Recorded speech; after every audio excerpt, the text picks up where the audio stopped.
예, 안녕하십니까. 저는 한국검태섭연구소 소장을 맡고 있는 김현기입니다. 뵙게 돼서 반갑습니다.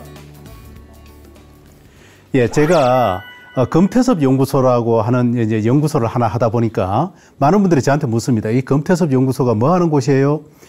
사실은 제가 금융회사에서 한 30여 년간을 근무를 했는데 금융이라고 하는 것이 너무너무 어렵더라고요. 그래서 제가 회사를 그만두면 어떤 연구소를 하나 해야 되겠는데 이름을 어떻게 붙일까 이렇게 생각을 해보니까 금융에 대한 태도와 습관 이렇게 해서 검태섭 이렇게 이름을 붙이니까 많은 분들이 그 이름 참 좋다 이렇게 말씀을 하세요.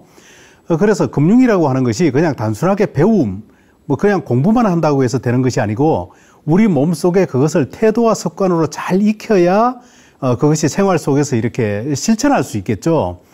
그래서 저는 이제 그렇게 이름을 붙였는데 오늘 저는 100세 시대와 관련해서 대비해야 될 단 하나, 갖고 있어야 할 단 하나에 대한 부분을 여러분들하고 얘기를 해볼 텐데 물론 뭐 은퇴라든지 생애 설계도 꼭 같다고 저는 생각을 합니다. 왜냐하면은 뭐 은퇴도 그런 거죠. 은퇴에 대해서 여러분들이 어떤 태도와 습관을 가지느냐가 관건일 겁니다. 그래서 검태섭이라고 제가 이름 붙였지만 은퇴섭 이렇게 생각해도 될 부분이 있다는 겁니다.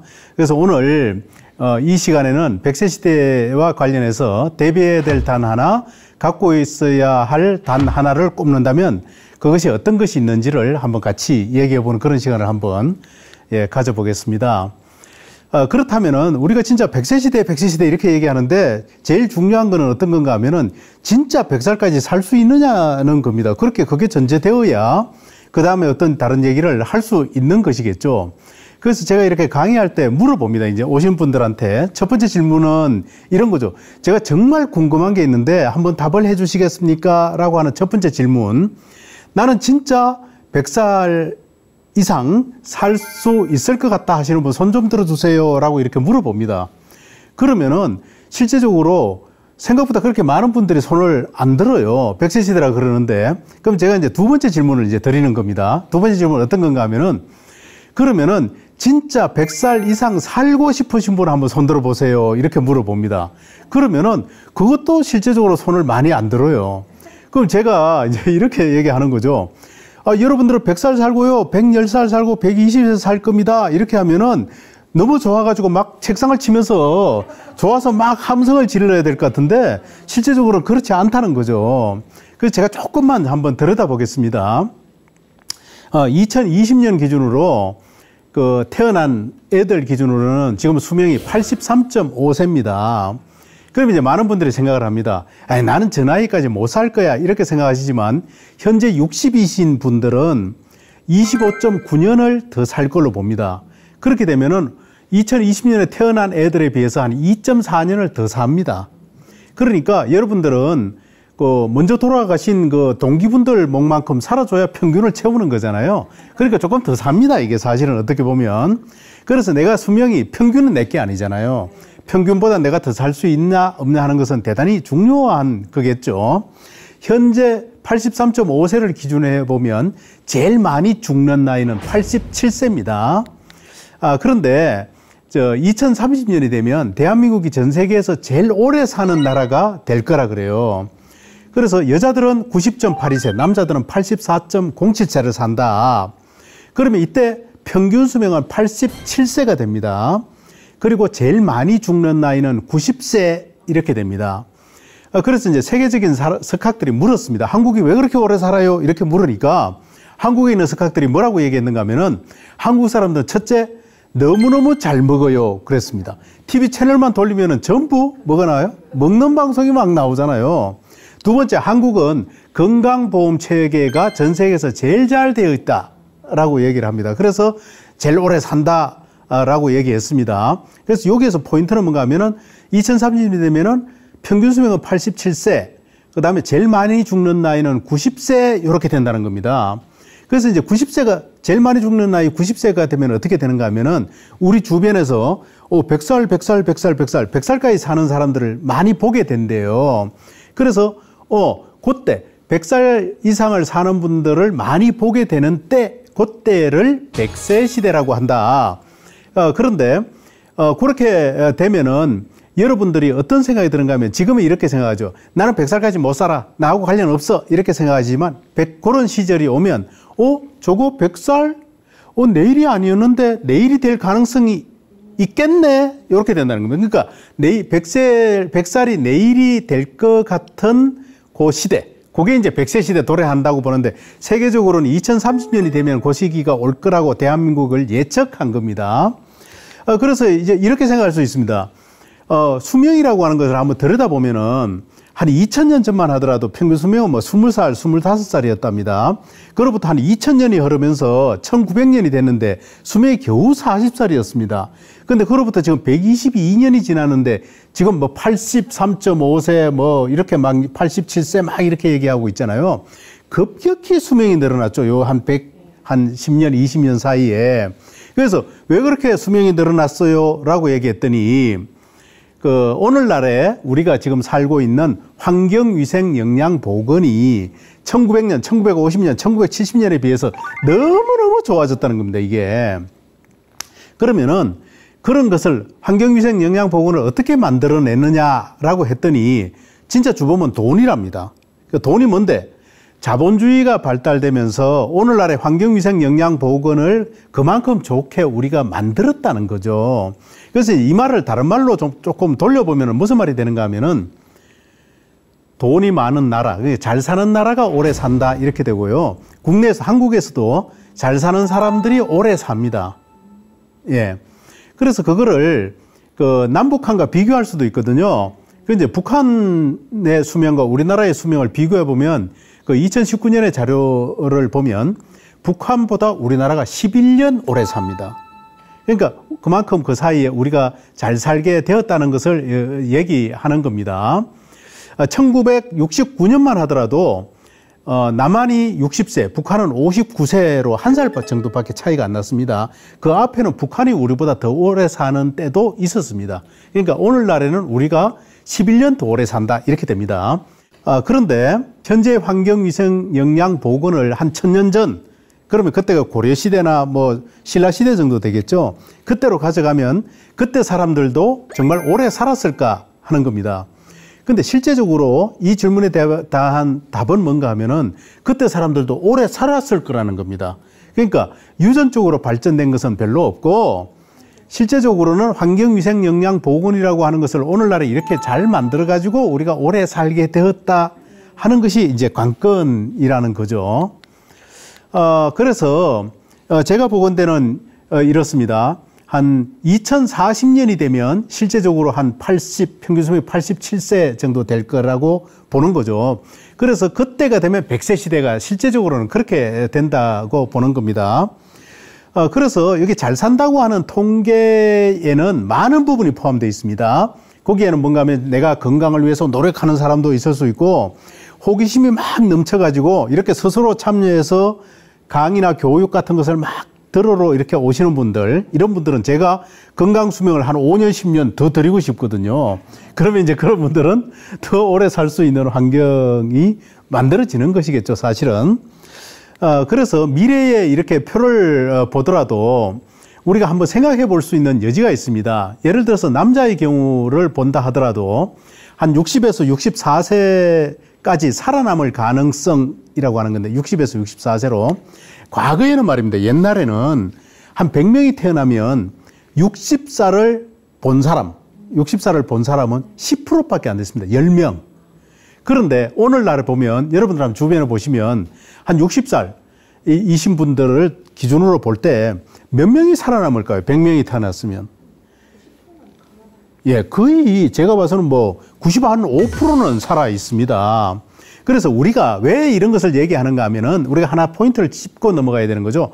뭔가 하면은 인류의 역사상 이렇게 전체 때로 이 많은 사람들이 한꺼번에 60살을 보고 한꺼번에 80, 90을 이렇게 내다보는 시대는 우리가 처음입니다.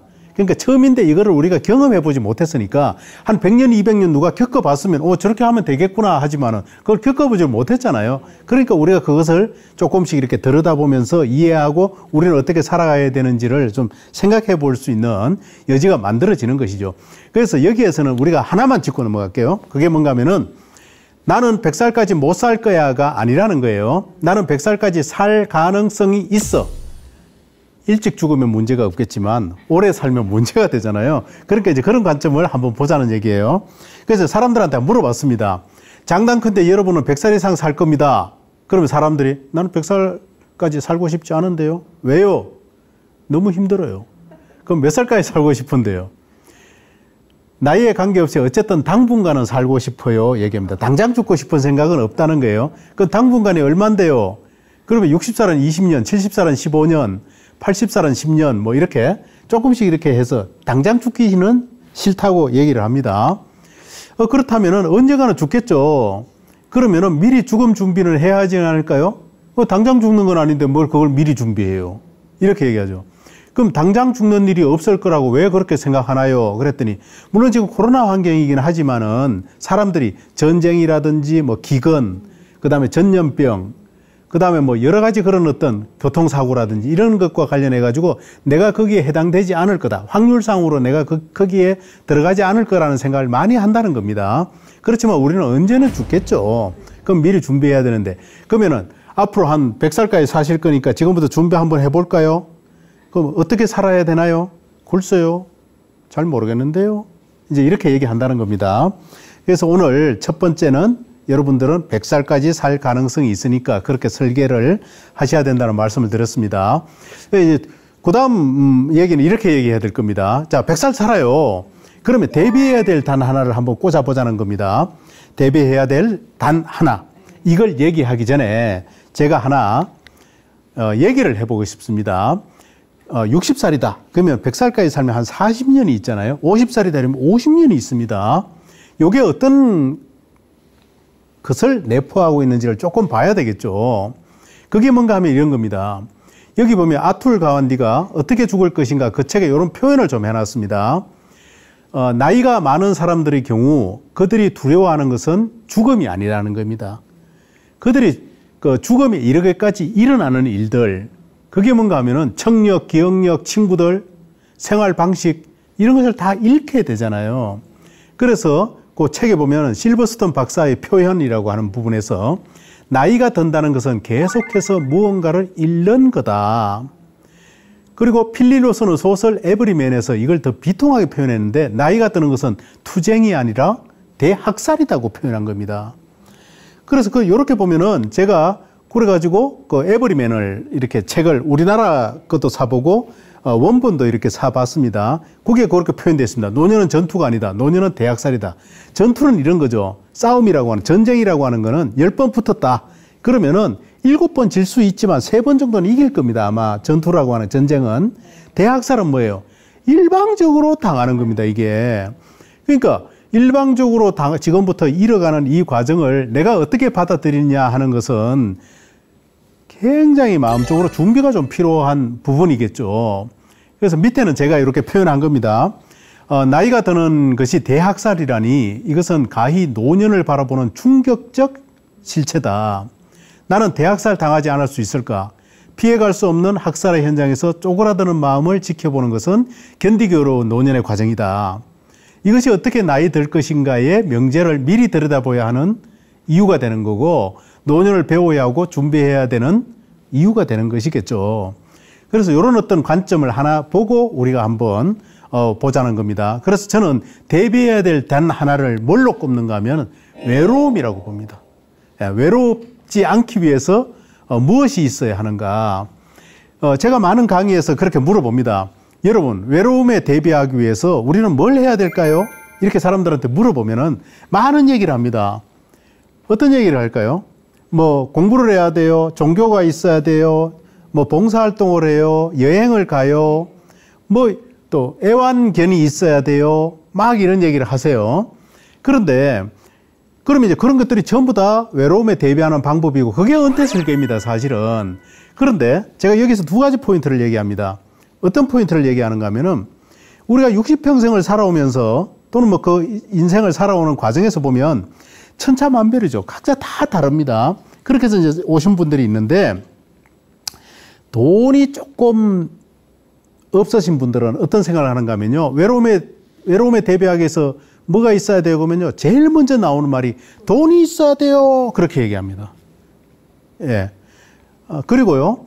그 다음에 제가 그 다음 이제 질문 드리는 게 있습니다. 아직까지 답이 나오지 않은 게 있는데 외로움에 대비하기 위해서 뭐가 있어야 될까요? 끝까지 안 나옵니다, 이게. 그럼 이제 제가 물어봅니다. 오늘 오신 그 남자분들은 제가 형님이라고 할게요. 형님, 노년 노후, 은퇴 후에 외로움을 대비하기 위해서 마누라가 반드시 필요하다고 생각하는 분 손들어 보세요. 그럽니다. 다 손듭니다. 예. 손 안 드시면 제가 이거 주최측에 얘기해가지고 전화번호 받아서 집에 전화합니다. 그러면은 안 드시던 분도 한꺼번에 손을 다 듭니다. 이제 누님들께 여쭤볼게요. 노년 노후 은퇴 후에 외로움을 해결하기 위해서 남편이 반드시 필요하다라고 생각하는 분 손들어 보세요. 거의 손을 안 듭니다. 네. 그래서 제가 이제 형님들 이거 보십시오. 이거 잘 생각하셔야 됩니다. 나는 마누라가 필요하다고 하는데 마누라는 남편이 필요 없다고 지금 다들 얘기하고 있잖아요. 그러니까 집에 잘 하셔야 돼요. 그리고 다음에 이 전체적인 은퇴 강의를 할 때는 지금 누님들 중에 손 드신 분, 그러니까 남편이 필요하다고 하신 분들 중에 그 남편들을 한 두 분만 모셔다가 여기에다가 아직까지도 사랑받고 있는 이유를 설명을 하게 하면 돼요. 예, 그게 오히려 더 은퇴 설계에 바람직할 수 있는 것이거든요. 그래서 여러분들은 외로움에 대비하기 위해서 뭐가 필요한지 그걸 지금부터 잘 챙겨보시는 거예요. 이게 은퇴 설계가 되는 거죠. 그래서 인생에서 피할 수 없는 것이 죽음, 세금, 외로움 이렇게 얘기하는데 외로움은 우리말로는 그 외로움 하나지만 영어로는 론리니스와 솔리투드로 나눠져요. 그래서 이게 론리니스는 뭔가 하면은 나는 외롭기 싫어. 난 정말 외롭기 싫어. 나 외롭기 싫어. 막 이런 겁니다, 이게. 근데 이제 솔리투드는 뭔가 하면은 나는 외로워도 좋던데. 난 혼자 있으니까 너무너무 좋아. 이걸 이제 고독력이라고도 표현을 해요. 여러분들 우리 그 TV 보면은 뭐 나는 자연인이다 이런 거 나오잖아요. 거기에 보면은 그분들이 처음부터 자연인으로 간 건 아니에요. 어떤 사연들이 다 있어. 그 사람들 쭉 보면은. 그래서 어떤 사연이 있어요. 이렇게 물어보면은 그분들이 론리니스를 거쳐서 솔리투드로 갔다는 거예요. 그래서 외로움에 대한 어떤 대비를 해야 되는데 그게 솔리투드 훈련을 조금 하면 굉장히 좋다는 겁니다. 우리가 이렇게 생각할 수 있습니다. 인생이 어때요? 인생이 외롭죠. 나이 들면요. 조금 더 외로울 거예요. 60이 넘어서 70, 80 가면 훨씬 더 외롭겠죠. 외로움이 더 깊어지면 어떻게 돼요? 서럽죠. 아유, 서러워. 아이고, 서러워라. 아이고, 서러워. 아이고, 서러워. 아이고, 서러워. 서러움이 깊어지면 어떻게 될까요? 예, 우울증이 오죠. 우울증이 온다는 거는 나를 굉장히 제한적으로, 폐쇄적으로 보고 나를 가두는 겁니다, 이게. 그렇다면은, 어떻게 해야 되는가 하면 이런 거죠. 그때 내가 김현기 그 강의를 들으러 갔더니 외로움에 대한 대비를 하라 그러더라. 그래서 내가 그때 알았지. 야, 나이 들면 외롭고 서럽대. 그래서 그때부터 내가 뭘 했어? 솔리투드 훈련을 했잖아, 내가. 이렇게 마음을 가지시는 것이 중요하다는 겁니다. 그래서 보면 그 영국에서는 이렇게 외로운 전담 장관이 생겼다 그래요. 그러니까 우리나라에서도 이런 움직임이 조금 일어나고 있습니다. 그리고 실제적으로 보면 60세 이상은 31.4%가 외롭다 그래요. 60살이 그런데 실제적으로 조사해보면 나이가 들면 들수록 50%, 70%, 80%가 다 외롭다고 할 거예요, 사실은. 그러니까 외로움에 대한 대비를 반드시 해야 되는 것이다 라고 보는 거죠. 그래서 한번 생각을 해볼 필요가 있는 게 지금 코로나 환경이잖아요. 내가 외롭지 않으려면 바깥 활동을 할 수 있어야 돼요. 많이 이렇게 참여하고 나가고 뭐 이렇게 자연스럽게 움직여야 되는데 그 이동 능력이라고 하는 것은 첫 번째는 건강해야 되겠죠. 두 번째는 돈도 좀 있어야 돼요, 사실은. 그런데 내가 건강하고 돈도 좀 있으면 어떻게 돼요? 나갈 수 있죠. 그건 내 마음대로 가는 겁니다. 근데 안 나가요. 안 나가는 건 나갈 수 있는데 안 나가는 거잖아요. 근데 못 나가요. 왜 못 나가요? 그거 뭐 예를 들면은 그 코로나가 있다든지 뭐 황사가 있다든지 뭐 공부를 한다든지 일을 한다는 건데 이걸 뭐 이것만 아니면 나는 얼마든지 나갈 수 있는 거죠. 근데 예를 들어서 건강도 좀 그렇고 돈도 별로 없다. 그러면 어떻게 되겠어요? 나간다. 너무너무 좀 그럴 거예요. 힘들죠, 이게. 내가, 그죠? 능력이 없으니까 어쨌든 나가면 굉장히 힘들 겁니다. 근데 안 나간다. 나가고 싶은데 못 나가니까 서러워지죠. 이제 굉장히 서러워지는 거예요. 못 나간다. 이건 뭐 더한 겁니다. 이제 능력도 없고 못 나가기도 하고 이러면 더 그렇겠죠. 그래서 이런 부분은 뭐 가족, 일, 친구, 취미, 호기심, 종교, 배움, 여행, 봉사 이런 것들이 전부 다 그 능력과 이동 능력과 관련되는 부분들이거든요. 그런 것을 잘 하셔야 되고 그렇게 해서 그 위에 있는 부분, 그 이동 능력과 관련된 그거를 우리가 이렇게 얘기하죠. 살아있네? 살아있네. 이렇게 얘기하고 밑에는 살고 있네. 이렇게 얘기합니다. 우리는 살아 있어야 되겠죠. 그죠? 그래서 외로움에 대한 대비를 여러분들이 하셔야 되고 나의 외로움의 관점은 어디에 있는지를 한번 잘 살펴보셔야 된다. 그래서 외로움을 대비하는데 방법 중에 뭐가 있느냐 그러면 자식 얘기하는 사람은 없습니다. 자식이 필요하다 이렇게 얘기하는 사람은 없더라. 예, 그렇게 보셔야 됩니다. 그래서 솔리투드 훈련은 여러 가지가 있겠죠. 뭐 등산하는 거, 그다음에 영화관, 미술관 가는 거, 최고 경자 과정이라든지 뭐 봉사활동 한다든지 혼자 식당에 가서 식사하는 거, 종교활동 하는 거, 그 다음에 뭐 최소한의 돈으로 하는 거, 그 다음에 동창회, 사회단체, 개모임 등에 이렇게 참여하는 것도 있겠죠. 근데 이게 모임도 그래요. 사실은 어떤 게 있는가 하면은 모임에 나가서 앉아있으면 앉아있어도 외로워. 집에 오면 더 성질나. 예, 그러면 그 모임을 가지 말까? 요건 잘 생각해 보셔야 돼요. 나중에 나이가 들면 말이에요. 그런 모임도 필요할 수가 있어요. 그러니까 나이 들면은 두 가지는 하면 안 돼요. 하나, 삐치면 안 돼요. 예. 그리고 두 번째, 웬만하면 카톡방에서 나가면 안 돼요. 예. 그런 건 많이 생각해 보세요. 자주 나가면요, 다시 초대 안 합니다. 예. 그리고 뭐, 또 빈둥지 증후군 이런 것도 극복할 수 있다든지 여러 가지 이런 것이 있을 수 있다는 거예요. 그래서 솔리투드 훈련을 하면 노후에 돈도 반밖에 안 들어간대요. 예. 그러니까 그렇게 여러분들이 외로움에 대한 대비를 하시도록 이제 부탁을 드리는 겁니다. 그 다음에는 제가 100살까지 살 때 갖고 있어야 될 단 하나를 한번 설명을 들어보려고 그래요. 그게 뭔가 하면은, 예, 호기심이라고 저는 생각을 하는 거예요. 그 이제 호기심이 어떤 거예요? 궁금증, 의문점, 질문하고 싶은 어떤 거잖아요. 그건 이제 아리스토텔레스는 뭐라고 얘기했는가 하면은 호기심이야말로 예, 인간을 인간답게 하는 어떤 특성이라고 생각한 거죠. 호기심이 많으면 답을 찾으려 하고 더 많이 배우려고 하고 더 많이 참여하려고 하고 더 많은 사람을 만나려고 하겠죠. 오늘 오신 여러분들은 다 그런 관점에서 여기 오신 거예요. 그 호기심이 끌어넘치는 거죠. 그 호기심이 끌어넘치면 어떻게 돼요? 아침에 일어나서 몸단장도 하고 이렇게 막 오셨을 거 아니겠어요, 오늘. 그러니까 호기심이 넘치면은 그런 게 있다. 근데 호기심이 만족되면, 좀 충족되면은 삶의 여유가 좀 생겨요. 그리고 자신감도 좀 생기고 새롭게 자꾸 도전하게 되고 하나 호기심 해결하고 나면 호기심이 두 개 생겨요. 그럼 자꾸 막 가게 되거든요. 예. 그래서 호기심은 인생을 흥미진진하게 해주고 에너지를 막 이렇게 계속 불어넣어 주는 거예요. 문제는 어디에 있는가 하면은 호기심 내놔보세요. 호기심 내놔보세요. 호기심이 없어. 왜 없을까요? 우리가 학교 다닐 때 이렇게 교육을 받았어요. 질문하지 마. 진도 나가야 돼. 그러니까 그렇게 우리가 숙달되다 보니까 질문하면 안 되는가 보다. 근데 누구나 호기심을 갖고 있는데 그런 것을 해본 적이 이제 없는 거죠. 어떻게 보면은.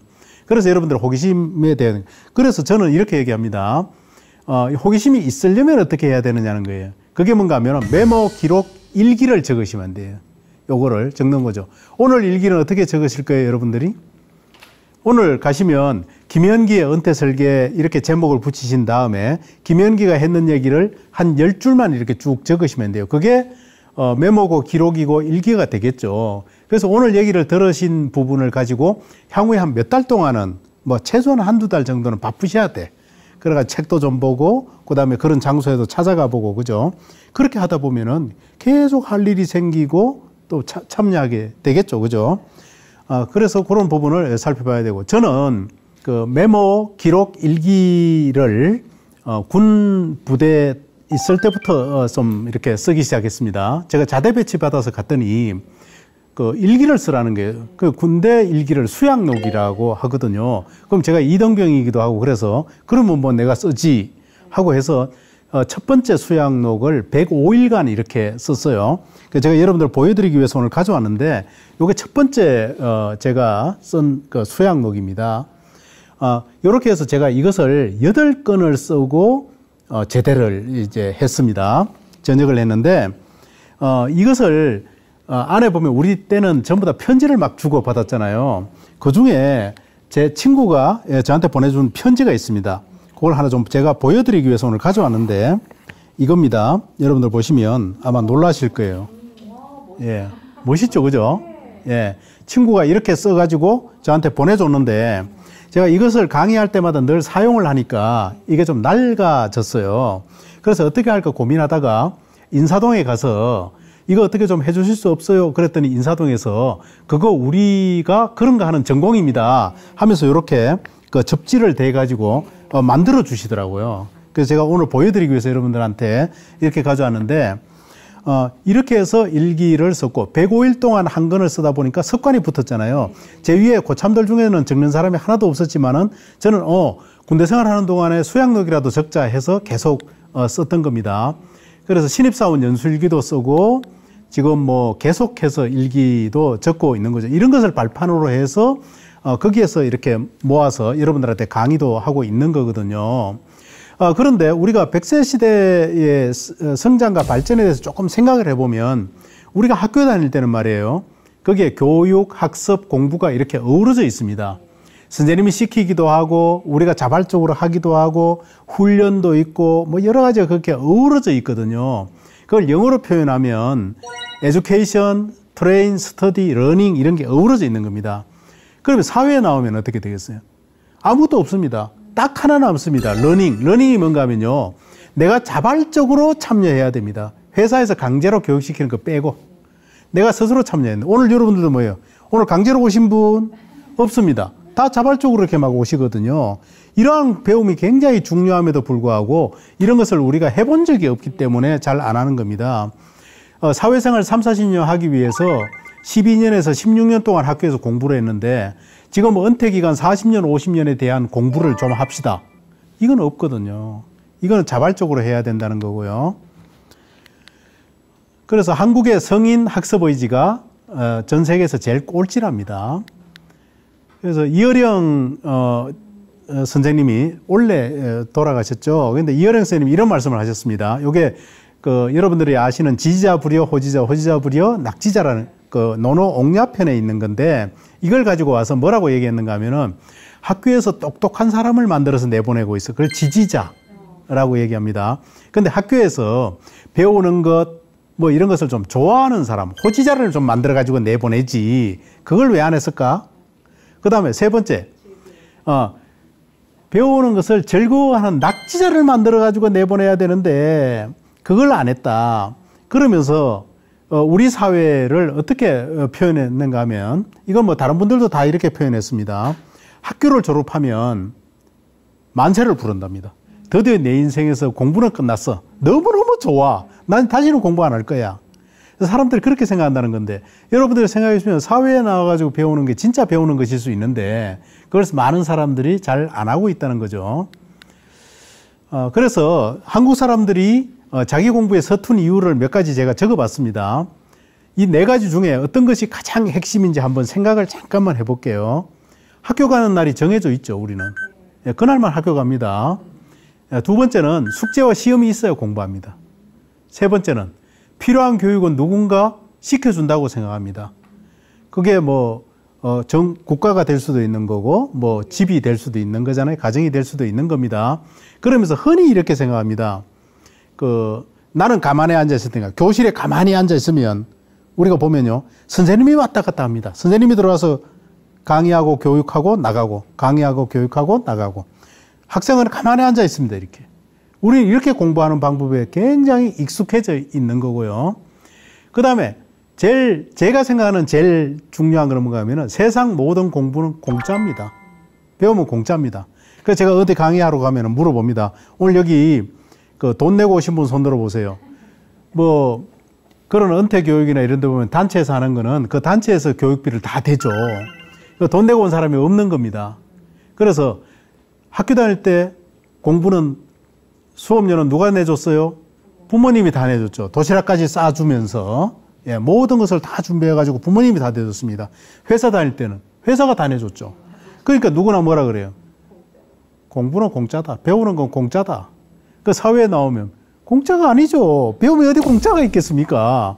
그러면은 한 2시간 할 건데 한 3만 원, 5만 원 내시면 어떻겠습니까? 별로 또 뭐 고개를 절레절레 졌습니다. 또 어떤 단체에 막 3박 4일 교육합니다. 이 교육비 전체적으로 한 100만 원 정도 됩니다. 100만 원 내고 오실 분 손 들어보세요. 손은 안 듭니다. 제가 30% 깎아드릴게요. 50% 깎아드릴게요. 그러면 한 몇 명 손 들어요. 그러면은. 그래서 우리가 이 자기 공부에 서툰 이유가 여러 가지가 있는데 우리가 생각해야죠. 지금부터 내가 하는 공부는 난 돈 내고 할 수 있어. 1시간에 10,000원, 20,000원이면 난 할 거야. 이렇게 마음을 먹으면 참여할 수 있는 데가 너무너무 많습니다. 그래서 고미숙 고전평론가가 나비와 전사에서 이렇게 표현했습니다. 근대 이전 학인들은 서성을 찾아서 천하를 떠돌았다는 거예요. 그러니까 공자왈, 맹자왈 하던 시대는 우리가 흔히 얘기하는 개나리 보찜을 지고 어디 선생님 없을까? 배우러 갈 데 없을까? 이렇게 막 찾아다니면서 이제 배웠다는 거죠, 우리가.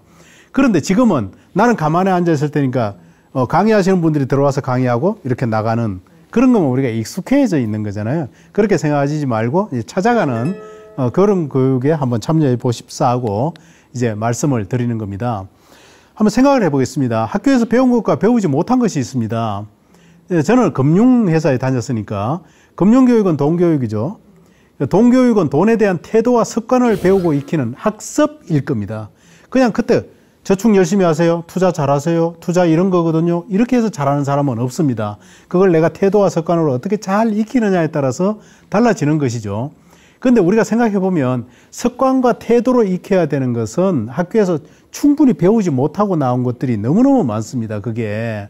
그래서 경제, 금융, 투자 교육도 그렇고 사랑, 그 다음에 노년, 노후, 은퇴, 100세 시대, 뭐 그 다음에 민주, 시민, 예절, 주금 교육, 그죠? 부부 관계라든지 뭐 자녀 지도 교육 이런 것들은 대부분 보면 가정에서 좀 주로 일어나는 것이거든요.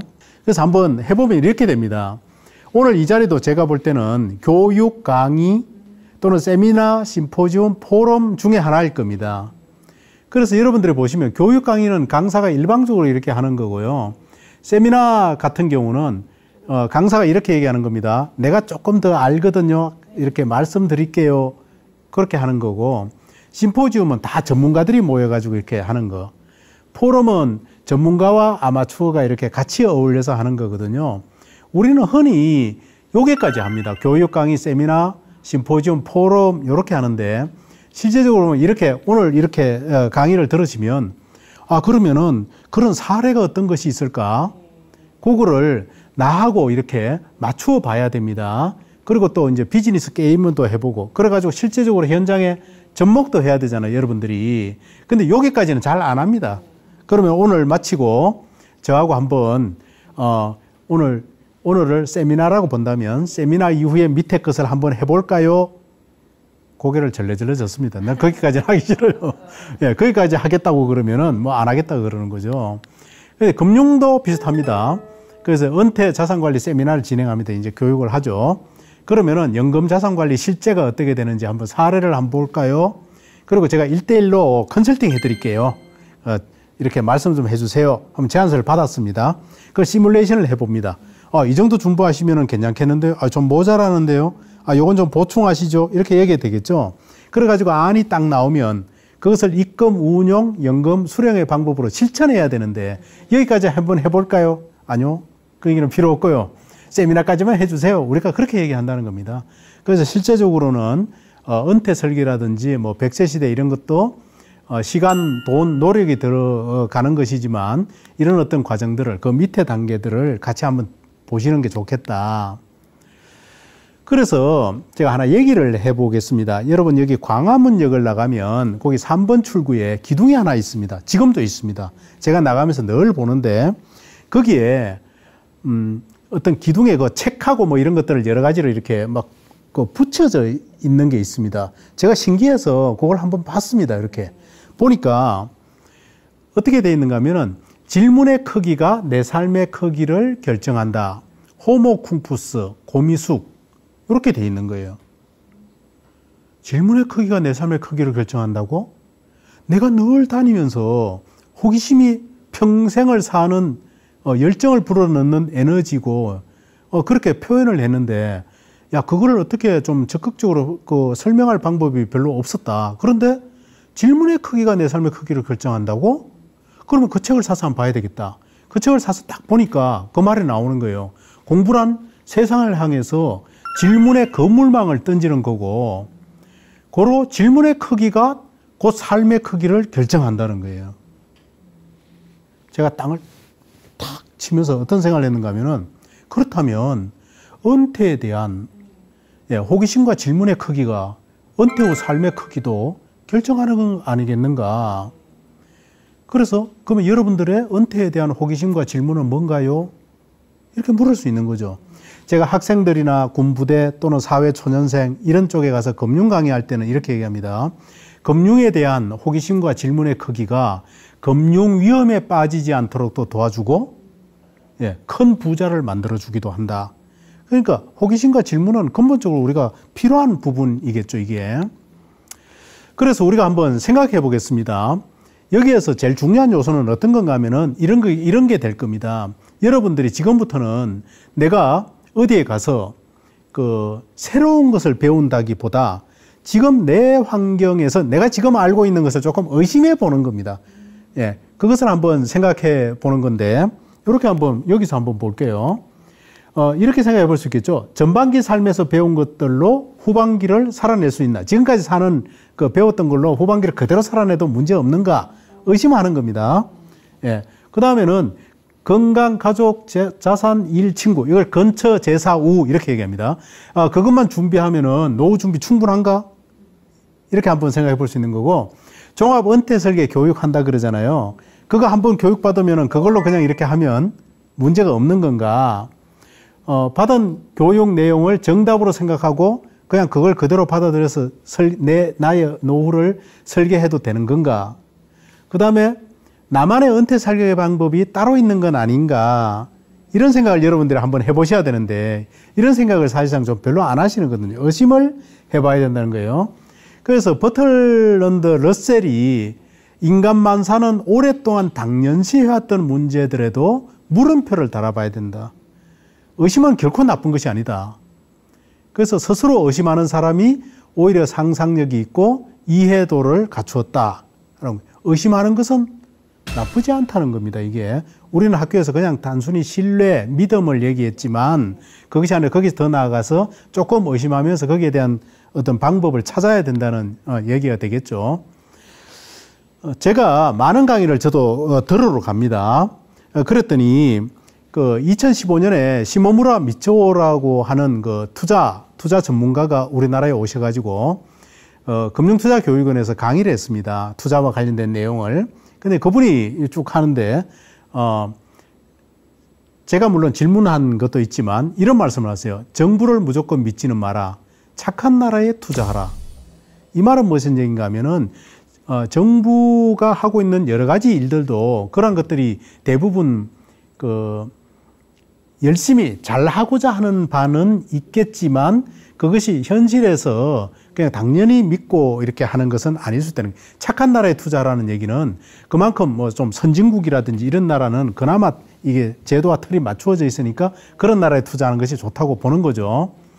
2017년에 박인규 프레시안 이사장께서 PPT 플러스 중부 캠퍼스에 오셔가지고 강의를 하셨는데 저 거기에 가서 이렇게 언론과 관련된 얘기를 들었어요. 그랬더니 그분이 또 그러더라고요. 언론을 무조건 믿지는 마라. 언론은 불안과 공포를 판다. 그 얘기를 해요.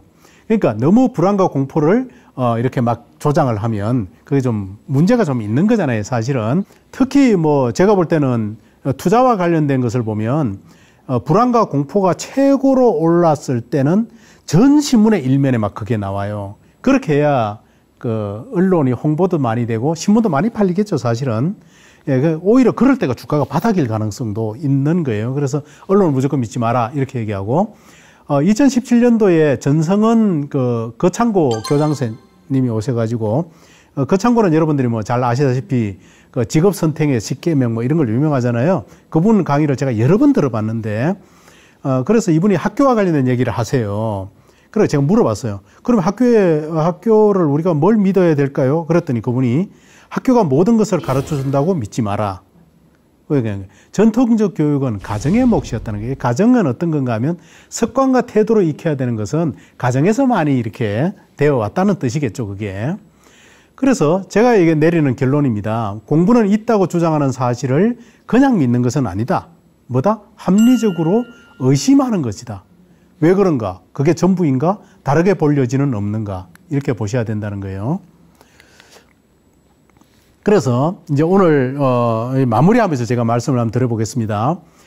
광화문에 가면 거기 교보 그 생명 빌딩에 이렇게 매 계절마다 글판이 올라옵니다. 근데 이제 2015년 가을편에 보면은 이 우주가 우리에게 준 두 가지 선물이 있는데 사랑하는 힘과 질문하는 능력이랍니다. 그래서 오늘 제가 호기심이 있으면 평생 재밌게 산다 그랬잖아요. 여기에 질문하는 능력, 호기심은 특정한 사람한테만 있는 것이 아니고 모든 사람이 다 가지고 있다. 우주가 다 줬다. 이렇게 표현한 거예요. 그게 메리 올리브라고 하는 여류 시인이 휘바람 부는 사람 서문에 그걸 표현했다는 거죠. 그래서 제가 그러면 그 책을 사가지고 봤더니 사랑하는 것 질문하는 능력이 우주가 우리에게 준 두 가지 선물이다라고 표현되어 있는 거예요. 그러니까 나는 호기심과 질문이 없어가 아니라 원래 있었는데 이렇게 억눌러져 왔다고 이렇게 생각하시면 되는 거겠죠. 그래서 호기심으로 한 발짝만 더 나가 보겠습니다. 그래서 제가 거기 메리 올리버라고 하는 사람은 잘 모릅니다. 그런데 어느 날 보니까 여기 매일경제신문에 이 메리 올리버의 그 생이 끝났을 때 하는 그 시가 소개된 거예요. 이 신문마다 이런 게 나오거든요. 일주일에 한 번씩 이렇게 나옵니다. 그 시에 이렇게 제가 딱 보니까 어떤 말이 나오는가 하면은 19세기 미국 시단에 헨리 데이비드 소로가 있었다면 20세기에는 메리 올리버가 있지. 그래서 제가 메리 올리버가 이렇게 유명하구나. 그런데 19세기에는 데이비드 소로가 있었다고? 그러면 그분이 지은 책이 어떤 게 있을까? 그렇게 봤더니 월던이라고 하는 책이 있는 거예요. 이 책이 굉장히 유명하거든요. 그럼 월던도 사서 봐야 되겠다. 이런 생각이 드는 거예요. 2018년 5월 11일 서울 머니쇼 코엑스에 갔더니 거기 책을 이렇게 쭉 깔아놨어요. 그런데 그 책을 딱 봤더니 이 시를 소개하는 그 분이 허연이라고 하는 분이에요. 근데 그분 책이 거기에 한 권이 딱 있는 거예요. 그게 뭔가 하면 그 문장을 읽고 또 읽었다 하는 책인 거죠. 그럼 저는 그 책을 또 사서 보는 거예요. 그러니까 호기심이라고 하는 것은 뭔가 하면은 거창하게 생각할 필요가 없는 거고, 그렇게 하나하나 야금야금 그 지평을 넓혀서 내가 참여하면 되는 것이겠죠. 그죠? 그래서 오늘 저는 여러분들하고, 첫 번째는 제가 이렇게 얘기했어요. 여러분은 100살이 내일이 될 가능성이 있는 시대에 살고 있어요. 그러니까 100살을 사는 것을 전제로 해서 설계하셔야 되고, 그렇다면은 그 첫 번째 대비해야 될 단 하나는 뭐다? 외로움에 대한 대비를 해야 된다. 대비는 외로움에 대한 대비를 하셔야 돼요. 이건 대단히 중요합니다. 나중에 가면 서러워지고 하기 때문에 지금부터라도 솔리투드 훈련을 하면서 외로움에 대한 대비를 해야 된다. 두 번째는 평생 갖고 있어야 될 것은 뭐다? 호기심. 그렇죠.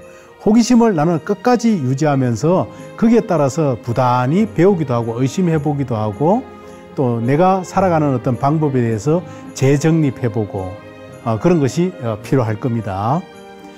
오늘 강의는 여기까지 하겠습니다. 감사합니다.